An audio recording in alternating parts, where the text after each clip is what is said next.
Here we're going to explain how to attach the ends on the coaxial cable using RG59 clipper. Go ahead and put the flat end of the coaxial cable onto the tongue that is sticking out to the side, all the way in, flat with that tongue. Press not too firmly to avoid cutting through the main copper, and twist twice. Pull that out.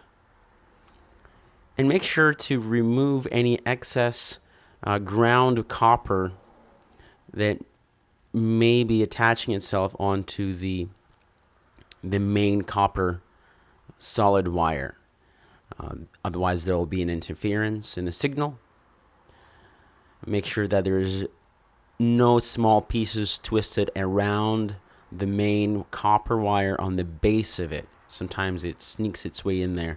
It's hard to see. Make sure it's not there.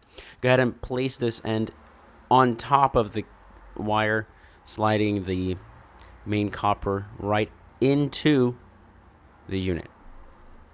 And start twisting it. Apply ample amount of pressure while twisting to ensure a secure fit. It should stay firmly in there. Don't yank too hard, but to make sure that it stays on there, just to test it out.